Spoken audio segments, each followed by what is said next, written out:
Buenas noches.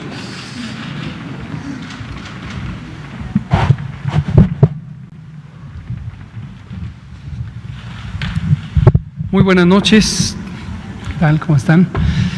Hoy son las 19 horas con 1 minuto del martes 5 de mayo, día histórico, el aniversario de la Batalla de Puebla, y estamos en el Palacio Nacional de México, en la Ciudad de México, y vamos a iniciar la conferencia de prensa diaria sobre la situación mundial y nacional de la pandemia de COVID, enfermedad causada por el nuevo coronavirus SARS-CoV-2. Y hoy vamos a tener 3 elementos. El primero es el informe técnico de todos los días, que presentará el doctor Alumía. Tendremos una presentación por parte del doctor Alejandro Calderón Alipi, coordinador de abastecimiento del Instituto de Salud para el Bienestar, sobre la distribución de los insumos que se preguntaba esta mañana y lo han preguntado ustedes varias veces. Y también, bienvenido, doctor Calderón Alipi, también nos acompaña nuestro querido amigo y compañero, el doctor Víctor Hugo Borja Burto, director de prestaciones médicas del Instituto Mexicano del Seguro Social, y nos va a presentar 2 elementos que no les digo cuáles son para no quemar la sorpresa. Son noticias positivas sobre lo que está haciendo el IMSS al respecto. Bueno, y si da tiempo, yo voy a presentar el aplanamiento de la curva para mostrárselos de manera muy gráfica, muy clara, con números y gráficas. Doctora Alomía, por favor. Con su permiso, señor secretario. Muy buenas noches a todas y todos. Iniciamos rápidamente con el cuadro que nos pone en el día en el que nos encontramos. 67 es el número de la conferencia vespertina en la cual nos encontramos a 44 días de haber iniciado la Jornada Nacional de Sana Distancia. En la siguiente diapositiva vemos la actualización del panorama internacional. Vamos a ver la reducción de 1 punto porcentual más, 32% los casos confirmados en los últimos 14 días en todo el mundo. Sigue contrayéndose la pandemia en sí. Y vemos también cómo la región de las Américas, de ayer que estaba en 50, ahora está en 51%, es decir, ya representa más de la mitad de todos los casos en el mundo que se han confirmado en esta temporalidad que habla de dónde está la transmisión activa de la pandemia. En la siguiente diapositiva actualizamos nuestros números nacionales, 26.025 casos confirmados. Estos son los casos acumulados hasta el momento, desde que iniciaron, pero resaltamos que son solo 6.708, que representan una cuarta parte de este total, son los casos con inicio de síntomas en los últimos 14 días, sería la epidemia activa en México. 2.507 lamentables defunciones que han ocurrido hasta el momento, 63.540 son los resultados negativos que se han acumulado y ya son más de 105.000 las personas que han sido estudiadas e ingresadas a protocolo para el tema de COVID-19. En la siguiente diapositiva veremos la carga de enfermedad por entidad federativa. Ya veníamos comentando que en los últimos días, en la última semana, vemos cada vez como más entidades federativas presentan este color rojo que representa un incremento arriba de los 250, 500 casos, y bueno, esto vamos a seguirlo viendo de esta manera en la medida que la epidemia en México continúe. La siguiente diapositiva es una diapositiva de referencia para que ustedes puedan tener los números totales y están en orden descendente. En la siguiente diapositiva vamos a ver el mapa con distribución geográfica de la epidemia activa, es decir, de esos 6.708 casos. Vemos igual como ya otras entidades federativas empiezan a pintarse también de naranja, que significa que han pasado la barrera de los 100 casos y continúan incrementando su carga de enfermedad. En la siguiente diapositiva vemos esta misma distribución con los datos completos y en orden descendente para que también puedan rápidamente identificar cuáles son los estados que están a la cabeza. En la siguiente diapositiva veremos los mismos 6.708 casos, pero ahora distribuidos por tasa de incidencia acumulada por 100.000 habitantes, y que en su momento las entidades federativas que tienen los colores más oscuros representan aquellas que tienen la mayor transmisión y por lo tanto la mayor, afectación poblacional en comparación con las que tienen los colores más claros. 5.24 es la tasa de incidencia de estos últimos 14 días en los cuales se mantiene la epidemia activa en México. En la siguiente diapositiva vemos esta distribución en orden descendente para que puedan rápidamente identificar igual cuáles son los estados que están teniendo la epidemia o sus curvas epidémicas activas más recientes en estos últimos 14 días. La siguiente diapositiva veremos la distribución de las defunciones acumuladas, estas 2.507 que lamentablemente han sucedido, y también vemos cómo en los últimos días se concentran la mayoría de aquellas que todavía son sospechosas, están esperando el resultado de laboratorio para ver si se integran. Si vemos la tendencia de al menos los últimos 10 días y sobre todo de los 3 o 4 días más hacia atrás, donde están estas barras de color naranja claro, pues vemos que hay una tendencia que empieza un poco a estabilizarse, pero sin perder de vista que por lo menos hasta el 26 de abril la tendencia era todavía ascendente en relación a las defunciones. En la siguiente diapositiva vemos esta misma distribución de las 2.507, pero ahora por entidad federativa de ocurrencia, y vemos también cuáles son los estados que aún tienen defunciones sospechosas pendientes por confirmarse o descartarse. En la siguiente diapositiva veremos la curva epidémica de casos confirmados y casos sospechosos. Venimos comentando en los últimos días, esta curva mantiene una tendencia ascendente todavía, sobre todo sabiendo que los porcentajes de positividad se incrementan, por lo tanto esperaríamos que muchos de estos casos que están como sospechosos, tarde que temprano terminen siendo confirmados, y vemos cómo se distribuyen precisamente en los últimos días, dado que esta curva los clasifica y los coloca por fecha de inicio de síntomas. La siguiente diapositiva, vemos nuestra curva de casos confirmados acumulados. Hoy día fueron 26.025 los casos acumulados, fue un incremento de 1.120 casos en relación al día de ayer, lo que representa pues un incremento porcentual del 4.5, y en la parte baja podemos ver la tendencia en las barras de color naranja de cómo se han estado confirmando los casos día por día y una tendencia que vemos en los últimos días. Las siguientes diapositivas es precisamente en relación a la disponibilidad y ocupación hospitalaria. Al corte del día de ayer, 14.088 camas generales para pacientes COVID, para infecciones respiratorias agudas graves, estaban disponibles. Estaban ocupadas 6.461, por lo tanto la ocupación se mantiene igual a la que se tenía en el corte de ayer, que es del 31%. 676 hospitales son los que han notificado, que son notificantes, y son 652 los que han notificado, lo cual incrementó un punto porcentual. Ayer teníamos 95 y tenemos 96% de notificación. En la siguiente diapositiva vamos a ver la distribución de esta disponibilidad de ocupación. El 31% nacional lo tenemos hasta el final en la última barra, pero vemos cómo dependiendo de cada entidad federativa esto se incrementa. Ya habíamos dicho Ciudad de México, Baja California, Estado de México, con las ocupaciones arriba del 50%, específicamente Ciudad de México con un 71%, y esto también ha ido incrementándose en la última semana. En la siguiente diapositiva veremos específicamente las camas con ventilador, que son las que se destinan para pacientes críticos. Igualmente Ciudad de México, Baja California, en este caso aparece Sinaloa y el Estado de México como los estados que tienen arriba de un 40% de esta ocupación.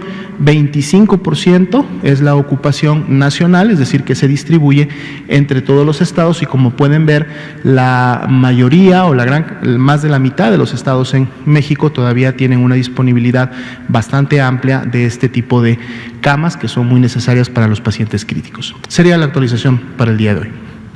Muy bien. Gracias, doctor Alomía. Yo voy a presentar 2 diapositivas nada más para comentar brevemente sobre el aplanamiento de la curva. De repente existe inquietud sobre qué quiere decir que esto del aplanamiento de la curva, y quisiera retomar sobre una imagen que presentamos en enero, la volvimos a presentar en febrero, creo que en marzo no, pero que es el fundamento teórico del control de una enfermedad pandémica. No, esta no es, la siguiente. Y es esto.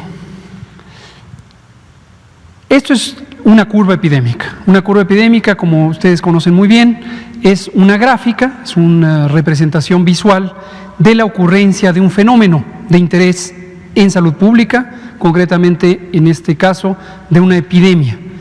Y esto forma parte de la extensa documentación científica sobre el control de las pandemias, concretamente en el marco de preparación de pandemia de influenza que ha auspiciado la Organización Mundial de la Salud desde el año 2005 o incluso desde antes, una década antes. Se ha ido perfeccionando la evidencia científica que respalda las distintas intervenciones que deben hacerse para controlar una epidemia cuando ésta es de interés global y entonces se llama pandemia. Estas intervenciones, como también hemos comentado, creo que casi cada tercer día, tienen 2 capítulos importantes. Uno es la contención, en la que interesa centrarse en casos sospechosos, identificarlos tempranamente, diagnosticarlos y mientras se espera el resultado diagnóstico, es decir, en tiempo inmediato, estudiar a sus contactos. Esta es una intervención muy útil en las fases tempranas del inicio de una epidemia, cuando hay pocos casos y se puede manejar individualmente los contagios. Llega un momento en que es claro que no se pueden manejar individualmente los contagios y para el conjunto de la población se opta por medidas masivas, medidas generalizadas que van a la segunda parte de las intervenciones que se llaman mitigación comunitaria. Y esta mitigación comunitaria se basa fundamentalmente en el mecanismo de distanciamiento social, que aquí le hemos llamado la sana distancia. Y es exactamente lo que hicimos. Y el paso entre la fase 1 y la fase 2, justamente esta es una de sus características fundamentales, el cambio de intervenciones. Hemos dicho desde hace mucho tiempo que uno no cambia la estrategia es un planteamiento panorámico de lo que va a ocurrir en cada una de las intervenciones. Y esto no se improvisa, eso se basa en evidencia científica y obviamente en conocimiento claro. Lo que sí puede ir cambiando en las intervenciones al interior de una estrategia. Regresando a la gráfica, una curva epidémica representa la ocurrencia de eventos, en este caso podríamos pensar que son casos de enfermedad, y se muestran por la altura que se ve en el gráfico a lo largo del tiempo, que es la continuidad en esta dirección horizontal, como múltiples gráficos que presenta el doctor Alomía todos los días. Ahora vean ustedes, aquí está el planteamiento teórico fundamental. Cuando llega una pandemia, es inevitable que exista la epidemia, es decir, es inevitable que el fenómeno se presente y sería completamente estéril pretender que el fenómeno se puede detener o evitar. No tiene sentido caer en esa fantasía. La historia de las pandemias y las epidemias diversas a lo largo de centenas de años demuestran que no es factible, ojalá lo fuera, pero no es factible, no es posible detener una enfermedad epidémica, si no, no existirían las epidemias. Pero lo que sí es posible es mitigarla, y mitigarla quiere decir reducirla, achicarla, bajarla, atenuarla, minimizarla, hacerla menos impactante. Y se muestra en este gráfico exactamente de qué manera. Esta curva negra representa teóricamente la curva epidémica de una enfermedad infecciosa de carácter pandémico cuando no hubiera intervenciones, cuando la dejamos a libre evolución, que se contagien todos los que tendrían que contagiarse y entonces se presentan cada vez más contagios y más contagios y más contagios y más contagios hasta que se alcanza un punto crítico que se llama acmé o clímax o momento máximo o pico de la epidemia, generalmente porque se alcanza un estado temporal o permanente de inmunidad poblacional, conocida también como inmunidad de rebaño, y entonces ya no hay oportunidades de contagio. Esto puede ser, insisto, temporal y puede ser local. Puede ser que en una ciudad vecina no se ha alcanzado ese estado, pero en una ciudad que está siguiendo esta trayectoria sí se alcance. Y entonces empieza a reducirse el número diario de contagios y cada día hay menos y menos y menos y menos y menos. Característicamente las enfermedades epidémicas infecciosas tienen esta distribución que sigue un comportamiento exponencial en el ascenso y luego algo parecido, aunque con más variantes, en el descenso. Puede haber descensos lentos, puede haber descensos acelerados, dependiendo de muchas cosas que en este momento no viene al caso mencionar. En la línea rayada, en esta curva que se alcanza a ver con este patrón de rayas, es la curva epidémica que se observaría si se hacen las intervenciones de mitigación y si éstas se hacen oportunamente y de una manera adecuada, de una manera consistente. Esto es muy importante. Consistente quiere decir con un patrón que sigue una misma regla, por ejemplo, mantenerse en casa a lo largo de todo un periodo definido. Si en un momento dado esa regla se pierde y a veces se sale de casa, a veces se queda en casa, a veces es más estricto el confinamiento, a veces es menos estricto, no tendríamos una curva como esta, porque habría rebrotes y podríamos tener, por ejemplo, una curva con subidas y bajadas. Regresando al planteamiento teórico de cómo se maneja una epidemia, hay tres objetivos principales. Hay muchos objetivos, pero tres destacan respecto a la transmisión. El primero es, queremos que el momento epidémico se retrase. ¿Por qué queremos que se retrase? Porque en la mayoría de las circunstancias con una pandemia, los sistemas de salud en el mundo no están preparados para recibir algo que es, por definición, emergente, extraordinario. Entonces queremos retrasarlo para que haya tiempo de hacer las reconversiones hospitalarias, la adquisición de insumos y equipos y se pueda satisfacer las necesidades de atención. Objetivo 1, que en lugar de que ocurra en esta fecha, ocurra en esta otra fecha. Y esta diferencia es una ganancia que se puede considerar un impacto positivo de las medidas de mitigación y en su momento también las de contención. Segundo objetivo importantísimo es que la altura de esta curva se reduzca, porque la altura lo que representa es la cantidad diaria de casos que se presentan en un día particular, en este caso el momento máximo. El interés es para todos los puntos de la curva. Aquí también quisiera tener una curva más pequeña y aquí, y aquí, y aquí, y en cada punto de la curva. Pero se ve más claramente cuando hablamos del punto más alto de la curva. En lugar de que sea este, es este. Y ese es el objetivo 2, reducir la carga de casos, la cantidad de personas enfermas en un mismo día, para que no se saturen los hospitales. La tercera es lograr que el conjunto, es decir, todos los casos que están representados en esta curva, ahora sean los que están representados en esta curva y el área bajo la curva, que es la cantidad de casos que se ven en este gráfico, sea menor. Y ese es este tercer objetivo, que haya menos casos en forma absoluta. Veamos ahora la realidad. Esto es la teoría. Veamos lo que ocurrió en México y el por qué hemos dicho con toda convicción desde hace varias semanas que la curva se aplanó o se está aplanando porque continúa reduciéndose la magnitud de esta curva. Veámosla, por favor. Estos son datos reales. Las dos curvas, lo explicaré, ahora sí se ven fechas reales y se ve el 27 de febrero cuando empezó en la noche, prácticamente la madrugada del 28, la detección del primer caso en la Ciudad de México. Lo voy a ilustrar exclusivamente con la Ciudad de México, que quede claro. Esta es la curva de la Ciudad de México, del Valle de México, no es de todo el país.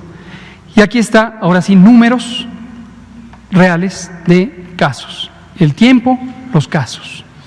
3 elementos de información. En la curva roja está la predicción. Esta predicción es la que hicieron los grupos científicos de matemáticos coordinados por el CONACYT hace varias semanas, cuando todavía no se conocían todos estos casos, e hicieron esta predicción. Y la hicieron con base en los primeros casos que se presentaron en el intervalo de 10 días, antes de que viniera el punto de inflexión, y después, con un modelo matemático de transmisión, pudieron predecir que esto es lo que habría ocurrido. La curva verde es también una predicción que hicieron los mismos grupos académicos el mismo día. Y dijeron, esto es lo que habría pasado sin intervenciones, esto es lo que pasará dado que empezaron las intervenciones. Y para hacer esta predicción, además del modelo matemático, utilizaron los datos posteriores al 22 de marzo, que está por aquí, y es este segmento de datos. Íbamos más o menos aquí cuando hicieron la predicción y dijeron, eso es lo que va a pasar. Finalmente, las barras amarillas es lo que ha estado pasando. Cuando se hizo la predicción, esto de aquí para acá ya había ocurrido, pero esto de aquí para acá no había ocurrido. Esto lo hemos visto posterior a la predicción. Y las predicciones de lo que está ocurriendo y ocurrirá en los siguientes días y semanas se actualiza periódicamente, precisamente para tener un reconocimiento más claro, dado lo que va ocurriendo, lo que va a ocurrir después. Ayer por la noche nos entregaron la nueva predicción, que es ligeramente menor a lo que habíamos tenido el 29 de abril y el 22 de abril. Y la seguirán actualizando cada semana. Finalmente, los números. Vamos a comparar dos cosas. Vamos a comparar la predicción de lo que ocurrirá, predicción que se hizo en esta fecha, 9 de abril, qué iba a ocurrir con respecto a lo que hubiera ocurrido sin intervenciones. Y vamos a comparar también los datos observados hasta la fecha en que están presentes con respecto a lo que hubiera ocurrido si no se hubieran hecho las intervenciones. Termino mostrándoselos. Sin intervenciones, tendríamos el ACME, el punto máximo, lo hubiéramos tenido el 2 de abril. Un pico muy temprano. Hemos ganado tiempo. Objetivo 1. La predicción es que lo tendremos el 8 de mayo. Y estoy consciente que yo previamente dije 6 de mayo. Al actualizar la predicción, se ve todavía una ganancia adicional porque se pasó del 6 al 8. Y para pasar del 6 al 8, necesariamente esta curva es aún más plana de lo que se predijo el 29 de abril. Lo segundo, los casos acumulados en los 61 días desde el primer caso, el 28 de febrero, es decir, la suma de todas estas barras amarillas desde aquí hacia atrás, son, sin intervenciones, 38.773. En 61 días, lo que habría ocurrido en esta curva roja. En verde, lo que habría ocurrido en 61 días, todo es a 61 días, desde el primer caso, con intervenciones. Y es la predicción. El 30 de marzo, aquí por la mañana, mostré estas gráficas y lo que dije es, predicen los académicos, expertos en matemáticas, que tendremos esta curva más pequeña. Pero ahora se constata con los datos observados, donde tenemos 10.263 casos, que representa el 26%, no el 29%, sino el 26% de esta cantidad que hubieran ocurrido si no hubiéramos hecho las intervenciones. Esto es en el momento de cumbre de la epidemia. Y esto representa una disminución total de 74%. ¿Hasta dónde vamos? Ojo, estas barras respecto a esa curva roja, ¿hasta dónde vamos? Si seguimos por ese comportamiento, y con esto termino, tendremos una curva que será probablemente alrededor de esto. Esta mañana dije 60 a 75%, porque recordaba los números, esto lo acabamos de recalcular hoy y tenemos 74% de reducción. Termino diciendo dos cosas. Aplanar la curva, como dije esta misma mañana, no quiere decir desaparecer la epidemia. Quien piense eso, desde luego tiene una muy legítima aspiración de modificar la realidad, lo cual los celebro, pero tiene también un elemento que no está basado en la realidad, que es las epidemias no se pueden parar de un día para otro.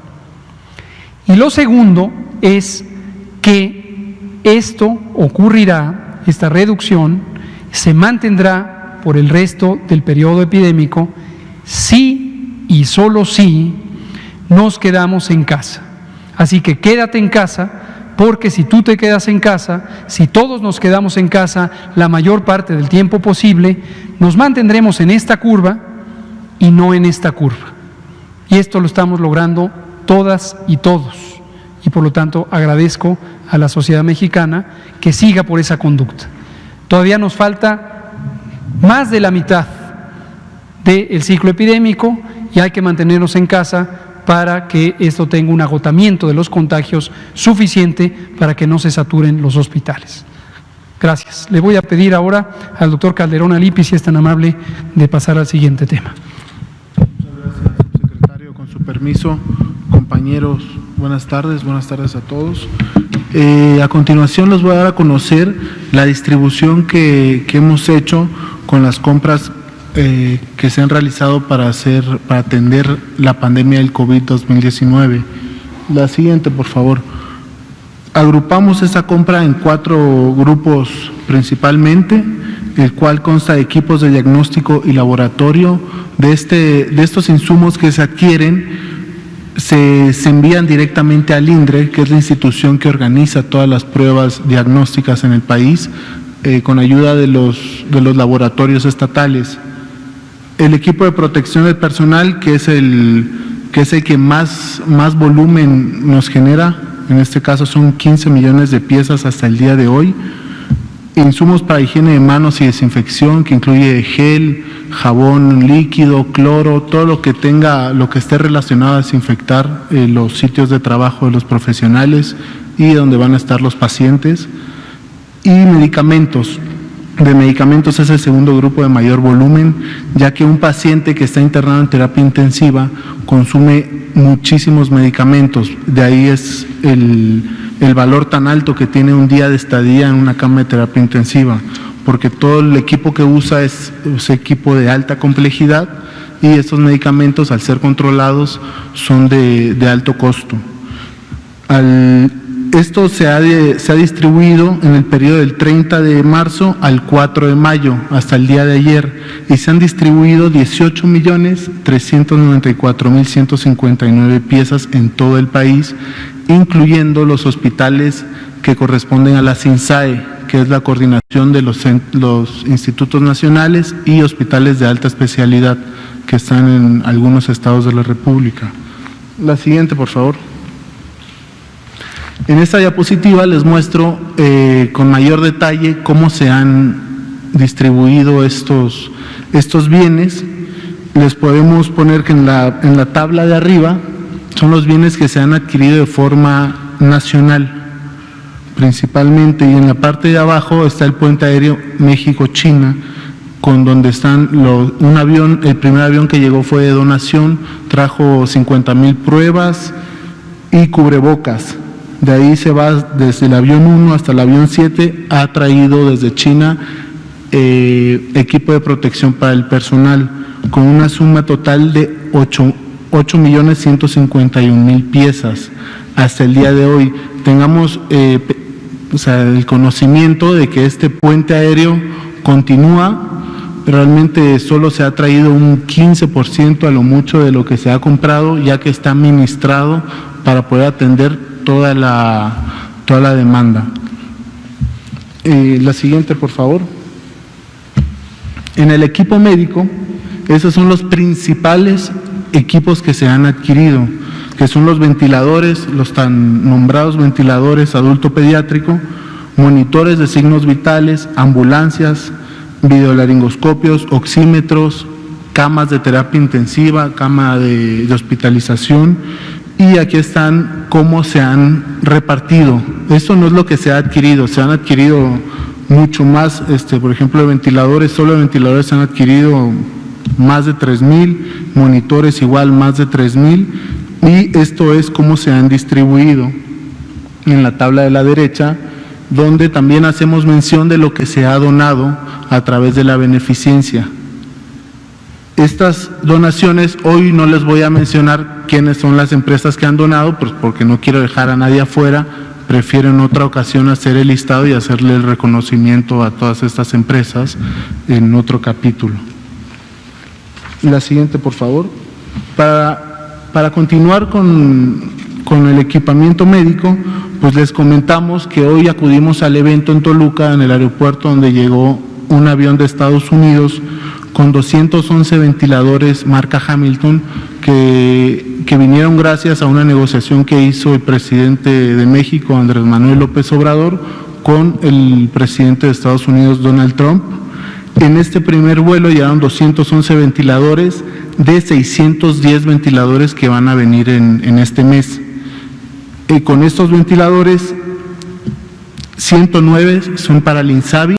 Cuando digo que son para el INSABI es para las entidades federativas, y aquí les damos el ejemplo de cómo se dispersaron estos 109 ventiladores entre los estados de Baja California, Tabasco, Quintana Roo, y en este caso a la Sedena les vamos a dar 20 porque necesitan, para apurar la demanda que tienen, para atender esa demanda. Y hasta aquí, subsecretario, mi informe sobre la distribución. No sé si tenga algo más. Gracias, doctor Calderón Alipi. Finalmente, pero no menos importante, le pedimos al doctor Víctor Borja si nos comenta sobre los dos temas de interés. Sí, doctor, por favor. Muchas gracias. Voy a pasarme de este lado. Sí, seguro.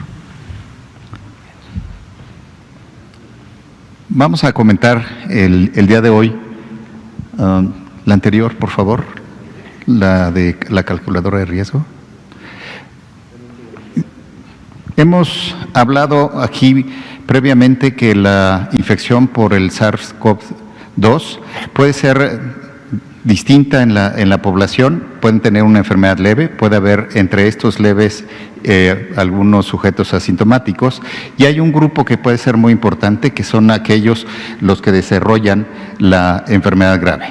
Estos que desarrollan la enfermedad grave pueden llegar a ser hospitalizados, hay algunos más críticos que necesitan ventilación mecánica y algunos de estos pueden fallecer. ¿Quiénes son estos sujetos que son más vulnerables? Son más vulnerables aquellos que tienen algunas comorbilidades, hemos hablado previamente. Estos que tienen comorbilidades en el IMSS pueden llegar a ser hasta 30 millones de derechohabientes. Entre ellos se encuentran aquellos que tienen obesidad, hipertensión, diabetes, algunas enfermedades que les llevan a la inmunosupresión y algunas otras enfermedades que disminuyen la capacidad del organismo. También es importante el grupo de edad. Ustedes saben que los niños, los jóvenes, reaccionan de una manera distinta y a medida que aumenta la edad, también progresa el riesgo de tener una enfermedad grave, y también se ha observado la diferencia por sexo. Se observó en Italia y lo hemos observado también en México con estos datos. ¿Qué es lo que hicimos? Hicimos una calculadora de riesgo con datos que tenemos en el IMSS. Comparamos dos poblaciones, un grupo que, la siguiente por favor, comparamos dos grupos, un grupo de pacientes, cerca de 2,000, que desarrolló enfermedad grave, que fue hospitalizado o que falleció, con un grupo de enfermos leves, que fueron confirmados ambos, 2,000, cerca de 2,000 confirmados que tuvieron enfermedad grave y 2,000 que tuvieron enfermedad leve. Lo seguimos a través de los días. En el IMSS tenemos un sistema de seguimiento que nos reportan diariamente cómo se encuentran los pacientes en los hospitales, de tal manera que dimos el seguimiento a través de 2 semanas al menos de cada uno de estos grupos de pacientes. Comparamos sus antecedentes. Ustedes saben que cuando tomamos la muestra hacemos una entrevista que se llama estudio epidemiológico. En este estudio epidemiológico tenemos una serie de variables. Comparamos cómo se encuentran esta serie de variables entre los dos grupos. Hicimos un modelo de regresión logística que los epidemiólogos acostumbramos modelar para obtener riesgos relativos. ¿Qué tanto se relaciona una variable con el desenlace? La que sigue, por favor. Y obtuvimos 2 cosas. Uno que se llama el riesgo relativo, es qué tanto aumenta el riesgo de padecer la enfermedad grave si acaso se infectan a alguien con esta característica. Es la tabla de la izquierda. Y después calculamos una cuestión distinta, que es la fracción atribuible, de la cual hablaré después. Del lado izquierdo vemos que los hombres tienen hasta 81% más de riesgo de desarrollar una enfermedad grave que las mujeres si se infectan. Para la edad aumenta por cada año cumplido después de los 20 años hasta 7% el riesgo de adquirir una enfermedad grave dado que se infectan. Y así sucesivamente. La obesidad es 1.28 veces más de riesgo para los que tienen obesidad, la hipertensión 1.11 más de riesgo, de diabetes duplica el riesgo de enfermedad grave si se tiene diabetes, el consumo de tabaco aumenta el 22%, la enfermedad pulmonar obstructiva crónica en 25%, la enfermedad cardiovascular 7% y la inmunosupresión el 2.76%. Pero en la población, ¿cómo se comporta ¿Qué peso tiene para la carga de enfermedad que hemos observado como enfermedad grave de COVID-19? Puede haber sujetos de muy alto riesgo, pero ser muy pocos en la población. Entonces, para obtener una medida que pondere cuántos hay en la población con este factor de riesgo y la fuerza de la asociación, hay una medida que se llama el riesgo atribuible. ¿Qué tanto de la enfermedad podemos atribuir a esos factores de riesgo? Y eso es lo que tenemos a la derecha. Es importante el grupo de edad de mayores de 60 años, pero también es importante el grupo de 40 a 49 años, porque en México la población mexicana es un grupo muy importante, el de 40 a 49 años. El sexo masculino, la hipertensión, la diabetes y la obesidad son los que dan una carga mayor o una fracción atribuible mayor. Esto suma más del 100% porque hay interacciones entre los factores de riesgo. Alguien puede ser mayor de 60, pero también tiene diabetes y demás, y eso no se suma tan fácilmente. ¿Qué es lo que hicimos con estos datos? Desarrollamos una calculadora de riesgo que le permita a la población, dado que conoce si tiene estos antecedentes, cuál es su riesgo de tener una enfermedad grave. La que sigue, por favor. Esto muestra nada más cómo se aumenta el riesgo conforme aumenta la edad, que tiene un riesgo muy importante, y sobre todo en la línea azul es el aumento del riesgo con la edad para los hombres, y en la línea rosa son las mujeres. Los hombres tienen, como decíamos, casi el doble de riesgo de tener una enfermedad grave, y esta se aumenta hasta en 10 veces más de los 20 a los 70 años. A las que sigue, por favor. Tomando en cuenta entonces estos factores de riesgo, podemos clasificar los riesgos en medio, alto y muy alto. La que sigue.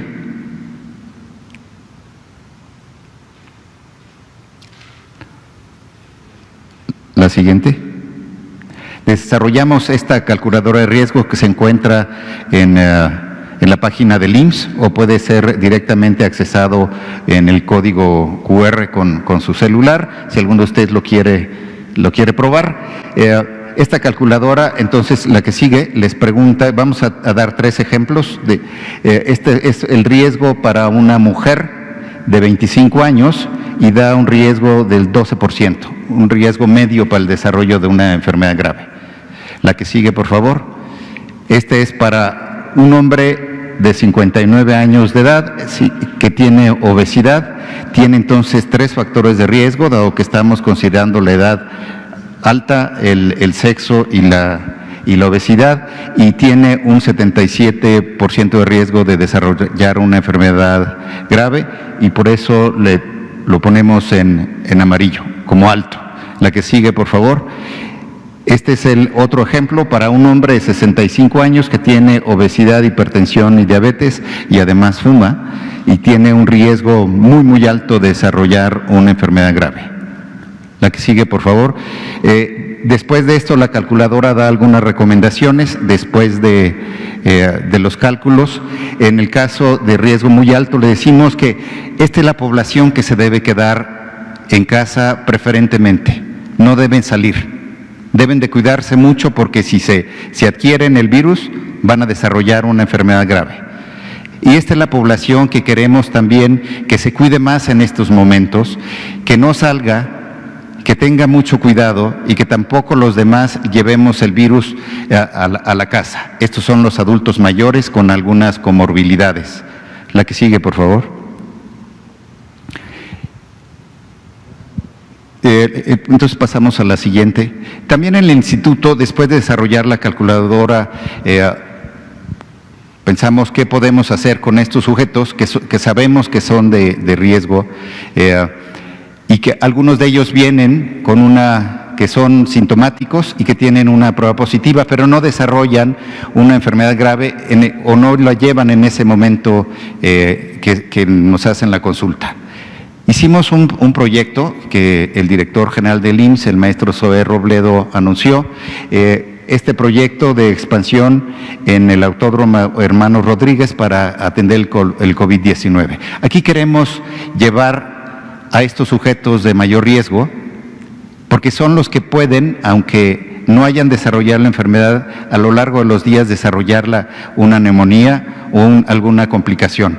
Vamos a darles un lugar que es como si fuera un hospital, donde los vamos a vigilar, les vamos a dar una observación mayor, y en el caso de que tenga una complicación y si requiere ir al hospital, los vamos a derivar al hospital.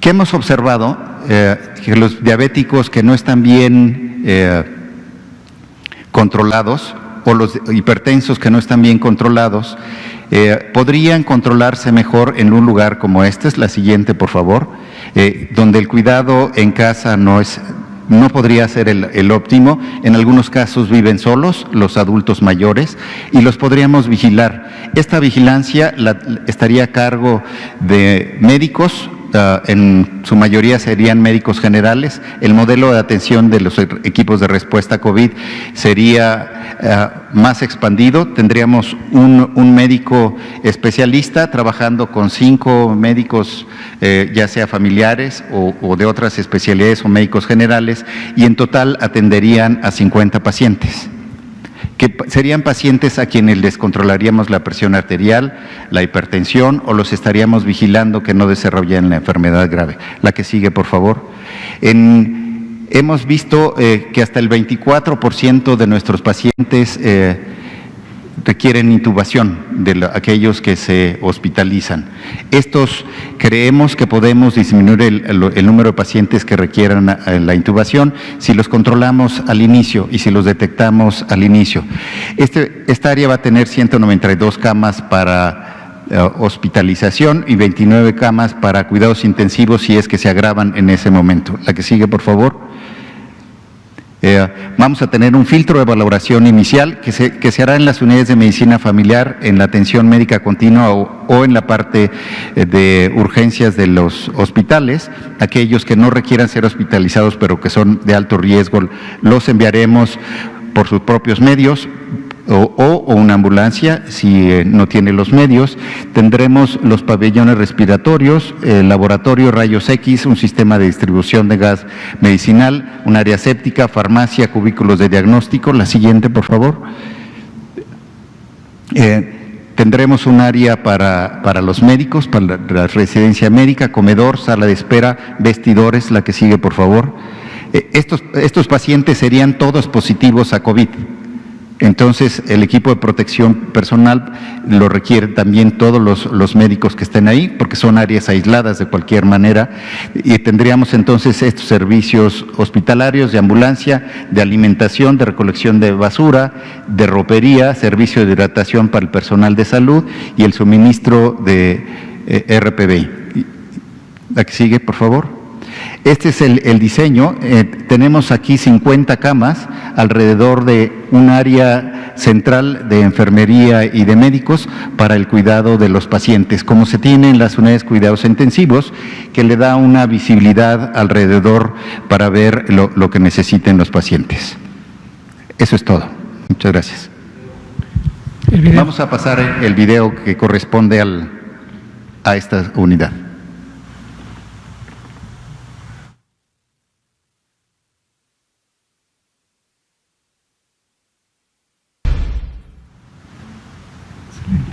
Muchas gracias. Excelente, muchas gracias, doctor Víctor Borja. Por eso les dije que era una sorpresa atractiva. Son excelentes noticias, tanto la calculadora de riesgo como esta nueva unidad en el Autódromo Hermanos Rodríguez. Muchas gracias. Juan Carlos, por favor, usted. Empecemos. Araceli. ¿Qué tal, doctor? Carlos Guzmán de ABA Noticias y de Ángel Metropolitano. Dos preguntas. La primera, dividida en dos. Esta fecha que estiman del 13 de mayo para comenzar operaciones con este centro que está en el autódromo, ¿ya es fija? La segunda, si nos puede mencionar, en base al modelo que presentó hace unos instantes en cuanto a que se ha reducido 74% el estimado que se tenía sin no intervención, ¿también puede dar un escenario alentador para el reinicio de actividades que está programado para el 17 de mayo en algunas partes y para el 1 de junio? ¿Se podría adelantar esto en el país? Y en la tercera, si nos puede mencionar un poco de lo que platicó con los senadores de la República previo al 1 de mayo, que ellos decían que consultaron con usted para suspender las sesiones del periodo extraordinario o no convocar un periodo extraordinario esta semana justamente, que es la semana D que yo le llamo. Gracias, doctor. Muchas gracias. ¿Es esta fecha fija? Solo se podía modificar para antes.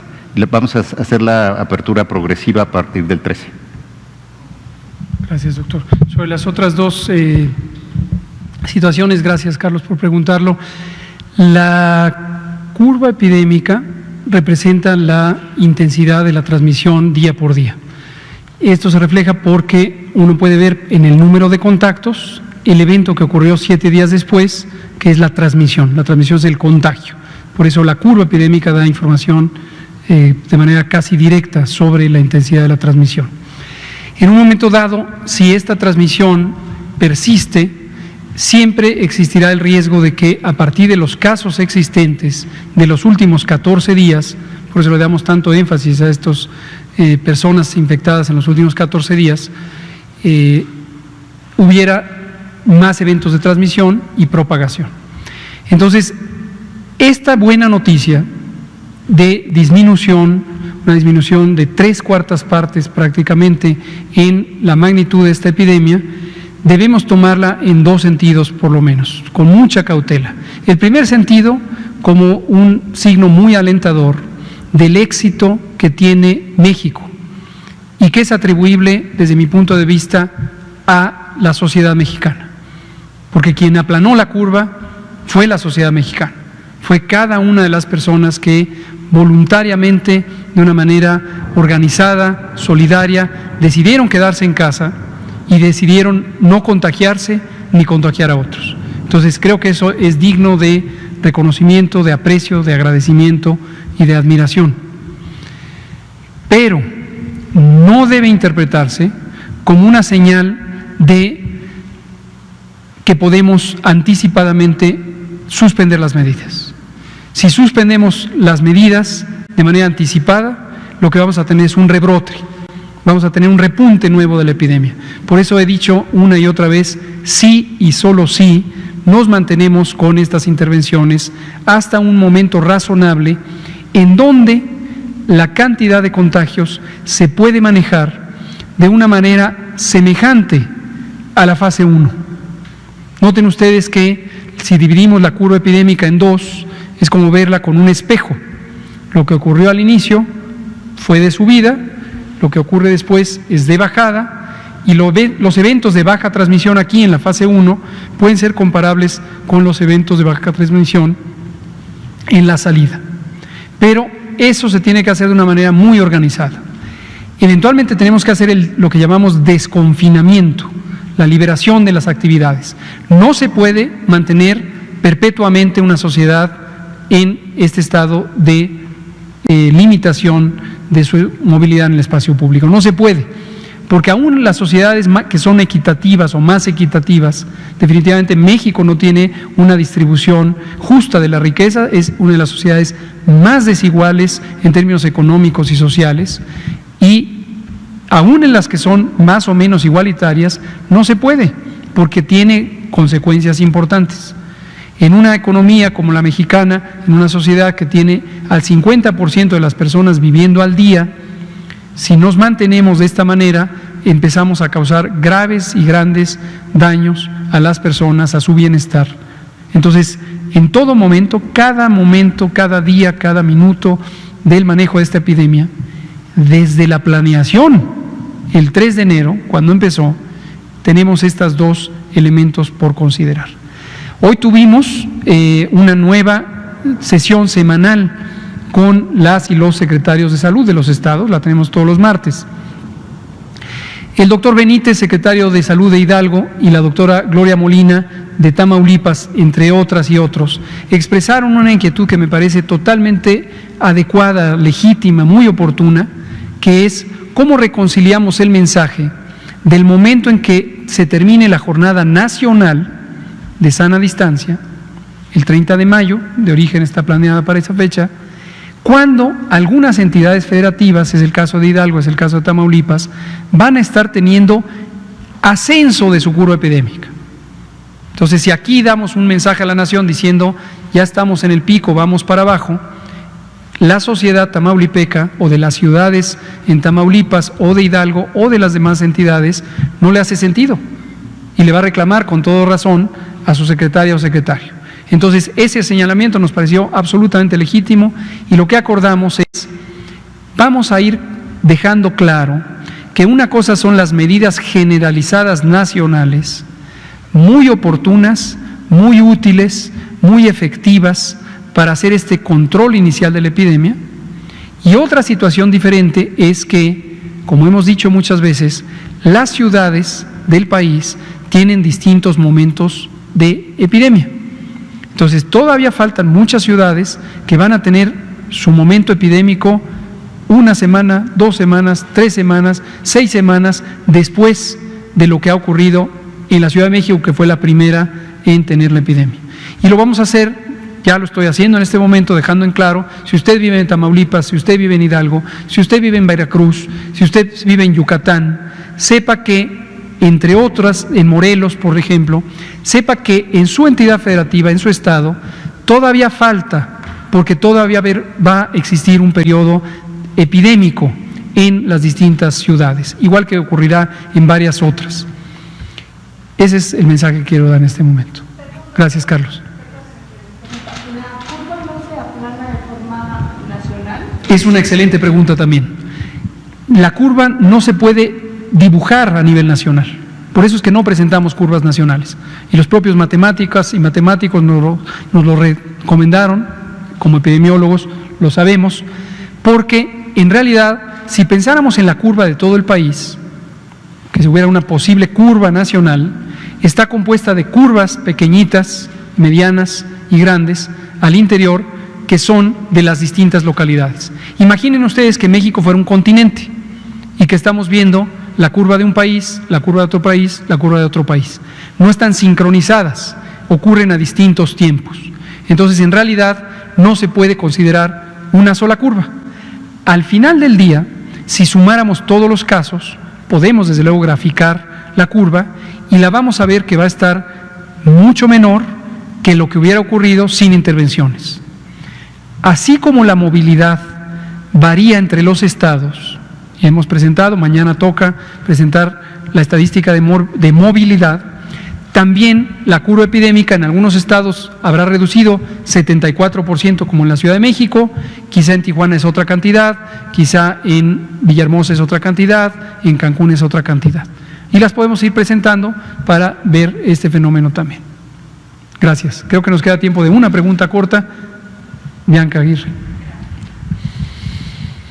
Gracias, qué amable. Doctor, bueno, pues si puede comentarnos, por favor, acerca de esta reunión, más de esta reunión que sostuvieron. Tengo entendido que también a las 8 de la noche va a haber otra, usted corríjame, por favor. Y también quiero saber si el 25 de junio ya con este cambio del pico ya de más alto de contagios, del 6 al 10, que ahora será el 8, ¿el fin del primer ciclo de la pandemia seguirá siendo el 25 de junio? Por favor, gracias. Gracias. Esa curva que presentamos de origen estaba basada en la primera predicción que se hizo al inicio de abril y mostraba precisamente el final con el 95% de la curva resuelta el 25 de junio. Hemos tenido 3 nuevas rondas de actualización de la predicción, la más reciente ayer por la noche, y también dan buenas noticias porque al recorrerse el pico se recorre también la cantidad de casos. Pero dan una noticia que podría ser hasta cierto punto insatisfactoria, que conforme se hace una curva más pequeña, se alarga. Entonces, posiblemente el 95% de los casos se van a completar más allá del 25 de junio. Esto, desafortunadamente, así funciona, no hay manera de ganar en todos los temas, en el tiempo y en la cantidad, porque precisamente el propósito, como lo expliqué en la gráfica teórica, es que esta cantidad de casos la distribuyo en el tiempo. Al final del día voy a tener menos casos, pero la contribución principal son los objetivos 1 y 2, el recorrer el momento del pico y el hacer que sea más pequeño. De la reunión de hoy en la mañana es una que tenemos todas las semanas por videoconferencia con las 32 secretarias y secretarios de salud. ¿Qué puedo decir? Un ambiente siempre muy positivo, muy comprometido de todas las titulares de las secretarías de salud estatales. Hoy en la noche vamos a tener otra reunión que también tenemos periódicamente, varias, ya pierdo la cuenta de cuántas son, que es con el señor presidente. Y es precisamente, él le da un seguimiento directo y puntual a todos estos elementos técnicos en la adquisición de insumos, en las proyecciones epidemiológicas, en las reconversiones, y cada uno de los elementos se le presenta, se conversa, se afinan tiempos, planes, ajustes, elementos, y la de hoy en la noche es para ver las nuevas proyecciones, las expectativas de la distribución de nuevos brotes epidémicos en las ciudades que están próximas a tenerlo, o que ya lo están teniendo, de hecho, varias de ellas, y también ver esto que presentó el doctor Borja sobre la reconversión más reciente, que es esta, del Autódromo Hermanos Rodríguez. Frecuentemente nos acompaña la jefa de gobierno en la Ciudad de México y presenta también lo que está ocurriendo en reconversión en el Valle de México. Gracias. Creo que ahí acabamos, son las 19:59, seguimos mañana, muchas gracias, buenas noches.